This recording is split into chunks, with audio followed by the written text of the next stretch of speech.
In the last lecture, we saw how to distinguish between concave mirror, which is the inner reflecting side, and convex mirror, which has the outer side as reflecting side. We also defined the focal length of mirrors. We saw how the images are formed by a concave mirror, and we derived the mirror formula. We derived the relation f is equal to r by 2, and we derived this relation 1 by v plus 1 by u plus 1 by f using the sign convention. And we also studied how the location of the image changes as the location of the object changes with respect to the mirror. So, we continue with this, and we shall in the examples that we studied in the last lecture, that the sizes of the images, they are different with respect to the size of the object. Therefore, we define a quantity called magnification. Magnification is the ratio, the magnitude of the magnification is the ratio of the height of the image divided by the height of the object, h I by h o. The sign of m is determined by the signs of h I and h o. You see, I told you, remember the convention, all distances measured upwards are positive, all distances measured downwards are negative. So, if h I and h o have different signs, then m will have a negative sign. If they have the same sign, minus minus or plus plus, then magnification is positive. So, the sign of magnification would be determined by the signs of h I and h o, and m is called the magnification of the device, say mirror or lens, and m is negative for a real image. Why? Because in the real image, the image is inverted with respect to the object, and therefore, m carries a negative sign. If the image is virtual, then we have seen that it is erect, it is in the same direction, and therefore, the two have the same sign, and therefore, m is positive.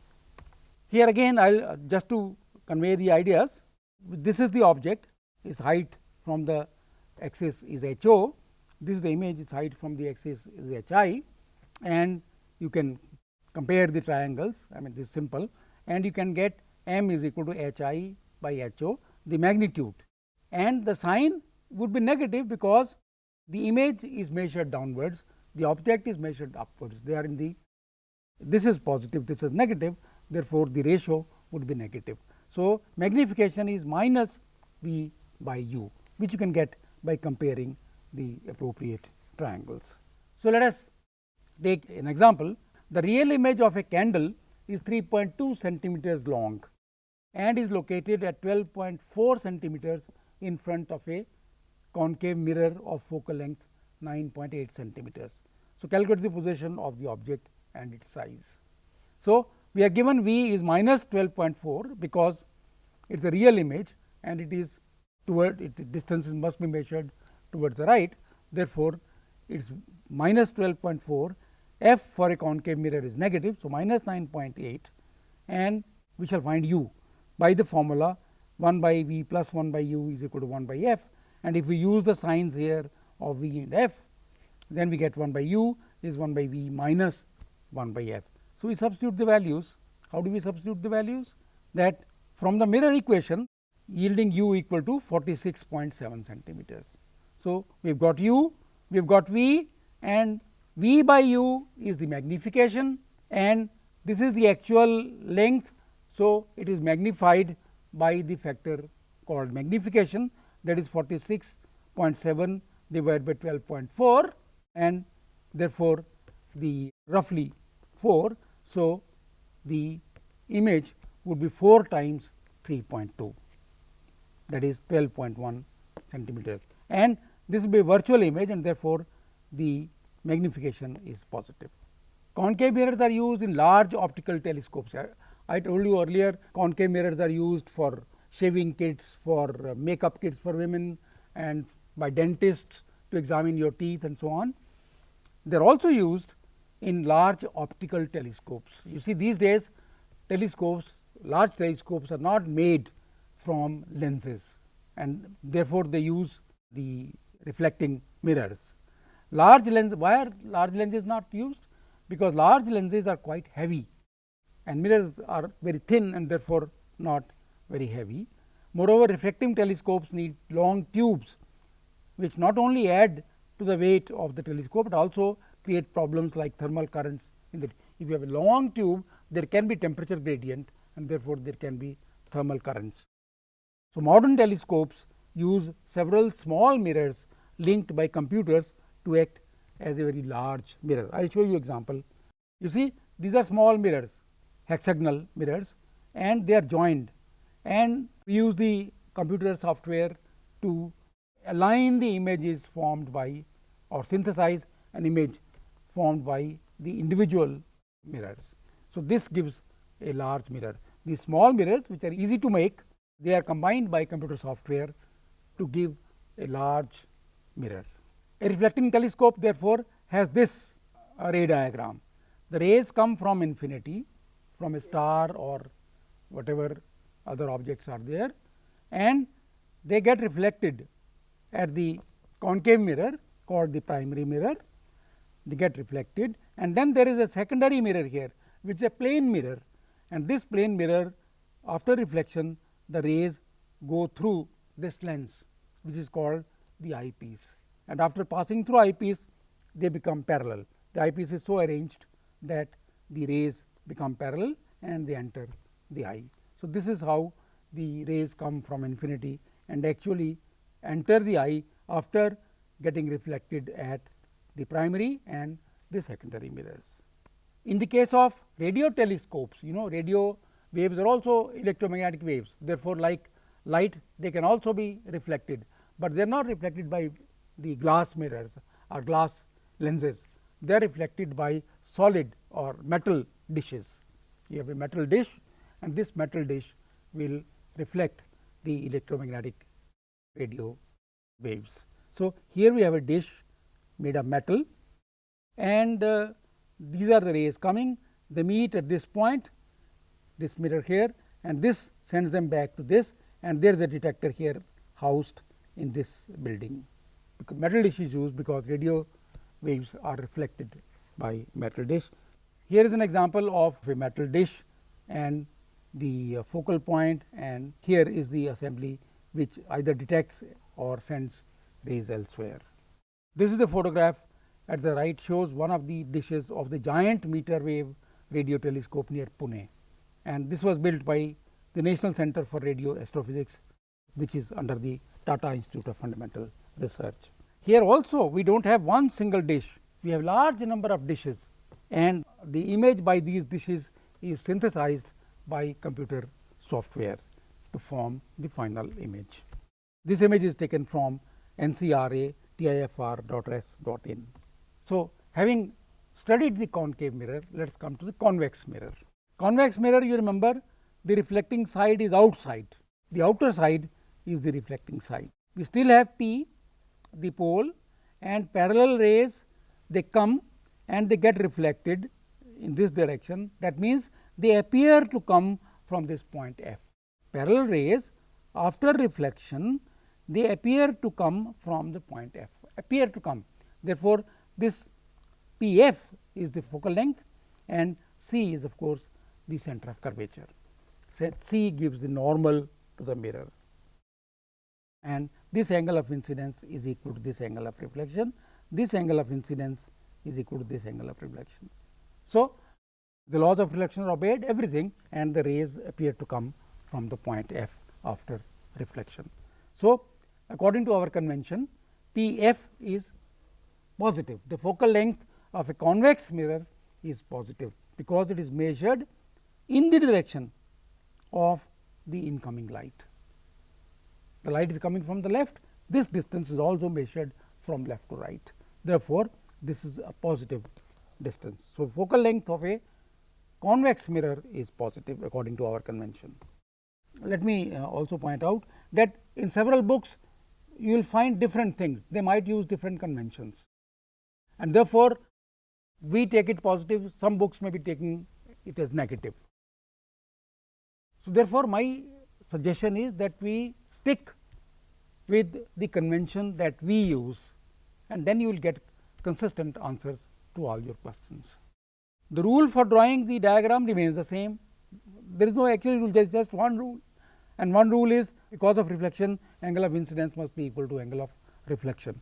So, that is the one rule. So, this ray gets reflected in this direction, this ray gets reflected in such that the angle of incidence is equal to angle of reflection. So, what happens is that this ray, as we have seen, appears to come from f. This ray, which is going to pass through the center of curvature, is normal to the mirror, therefore, there is no deflection. The angle of incidence is 0, angle of reflection is also 0, because this is normal to the mirror. And this third ray comes to P and gets reflected, this angle of incidence is equal to this angle of reflection. So, we have got 3 rays, and wherever these meet, that is the image of this tip of the object. In fact, we do not need to draw all the 3 rays, any 2 rays would do, whichever are convenient. So, once again, let us see how the image is formed. We have the object here, this tip sends 2 rays, one goes like this through C, therefore, there is no deflection. The other goes to P and gets reflected according to the laws of reflection, and these 2 rays appear to meet at this point. So, this tip is the image of this tip, and this is the image of this object. That is how the rays are traced and the images are formed. Remember that I have been telling you again and again that according to our convention, light comes from the left. Whenever we draw ray diagrams, remember that light comes from the left, because we are going to give signs to the various distances. If this is not the requirement, if just want to show something, then the light may come from any direction. To get the relation between the object distance u and the image distance v and the focal length, we use the same thing that we did earlier. Remember, these are paraxial rays, therefore, these angles alpha, beta, gamma, they are small angles. So, that they are proportional to 1 by u, 1 by v and 1 by r. So, using again geometry, I can write 2 I, this angle is equal to this angle plus this angle alpha plus gamma, and gamma is equal to this angle gamma is equal to beta plus I, this angle is equal to that angle, and therefore, beta plus I is equal to the exterior angle gamma. So, gamma is beta plus I. I shall once again eliminate I from these 2 equations, and we get the relation gamma 2 beta plus alpha. Gamma is proportional to 1 by v, gamma is proportional to 1 by v, alpha is proportional to 1 by u, beta is proportional to 1 by r. So, we substitute these values and we get 1 by v minus 1 by u is equal to 2 by r. Once again 2 by r is equal to 1 by f by the same argument that we gave earlier, and because f is the half of the radius of curvature, we can even formally also prove that. So, 1 by v plus 1 by u is equal to 1 by f. Why is it plus sign here and negative sign here? Because u is negative, u is measured in this direction to the right, and therefore, u is negative, and therefore, we get this sign gets plus. So, 1 by v plus 1 by u is equal to 1 by f. This is the again mirror formula or mirror equation, and you recognize this as the same as in the case of concave mirror. There is no difference in the formula. All the difference lies in assigning the signs to u, v and f.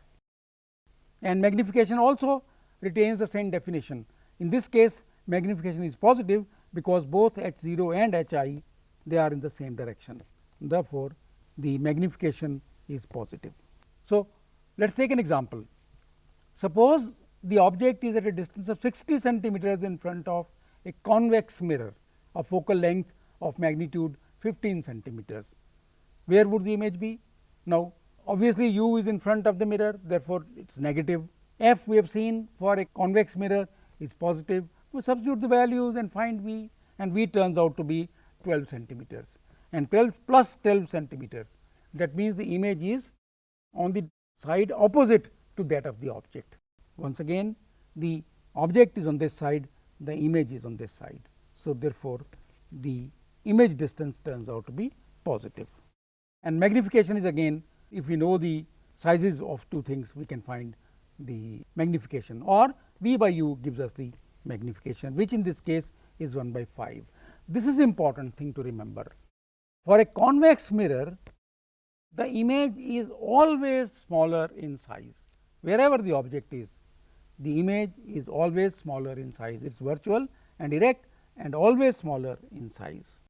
And this is another example. You can solve this. I have a scale here 30 centimeters long. So, I form the image of this point, which is here, then I form the image of this point, which is here. So, this is the virtual image of the scale, just 2 centimeters. This 30 centimeter scale has an image which is only 2 centimeters. So, the image formed by a convex mirror is always smaller in size. Now, how do we make use of this fact? We define something called field of view. What is field of view? Field of view or field of vision may be defined as the area from which rays can be processed to reach our eyes. The rays, only this region, the rays coming can come through the device and reach our eyes or the detector here. Rays coming from here cannot, rays coming from here cannot. So, only in this area the rays can enter and get detected. So, this is therefore called the field of vision or field of view. So, this is the field of vision or field of view of a camera.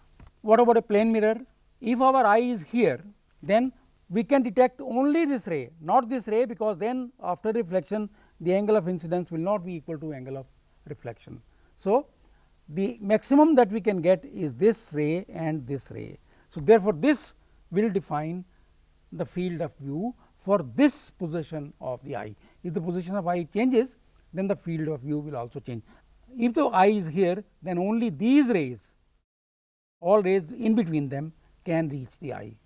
These rays which are outside cannot reach the eye, and therefore, they are not part of the field of view of the eye. For a convex mirror, what happens? If our eye is here, then according to the laws of reflection, if the light comes from here, after reflection this will go to the eye. Similarly, a ray coming from here, after reflection will go to the eye. So, therefore, field of view of a convex mirror is much larger than the field of view of a plane mirror, and therefore, we have on the sides of the driver in a car or in a bus or in a scooter a convex mirror, so that its field of view is large, it can show the whole traffic coming behind us, and we can drive carefully and properly. There is another thing also. If you carefully see the convex mirror by the side of the driver, there is something written on it, and that is, they say that objects in the mirror are closer than they appear. I can see the whole traffic, but the objects that I see in the traffic are actually much nearer than they appear, right. So, this warning is there. Why is this warning there? Let us see. The driver and passenger side mirrors bear the warning, objects in mirror are closer than they appear. See, nowadays there are two such mirrors. One is by the side of the front passenger, the other is by the side of the driver. So, that the driver can see both the mirrors and can see the traffic coming behind her and can drive carefully and properly. The warning is objects in mirror are closer than they appear. The warning is there because of the way we perceive distances. Our brains are programmed to estimate the distance of a familiar object from the size of its image. You see, our brains are such that if the image is smaller, we will think that the object is very far, and if the image is larger, then we think that the object is nearer. This is how our brain works. So, in this case, therefore, this warning that the object that we see, since their image is smaller, we are tricked into thinking that they are farther off, but actually they are not.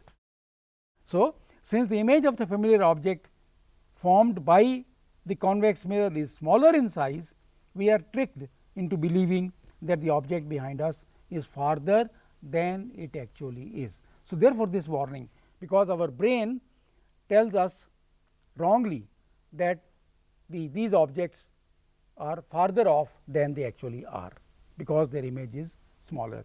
Why is the image smaller? Because convex mirror always forms a smaller image. Therefore, the image is always smaller, and the image is smaller gives our brain a hint that the object is very far, but actually it is not so in the case of a convex mirror. That is why this warning is there, that although you see the object or perceive the object as far, it is not, it is near, and you be careful. You must have seen such convex mirrors on traffic junctions. You see, when there are very big traffic junctions or there are sudden turns, then you do not know what is coming from the other side, and if a convex mirror is there, because of its large field of vision or field of view, it can see things coming from both the sides. So, it can warn the driver that something is coming, and therefore, you be careful. These mirrors are placed at the interjunction of traffic.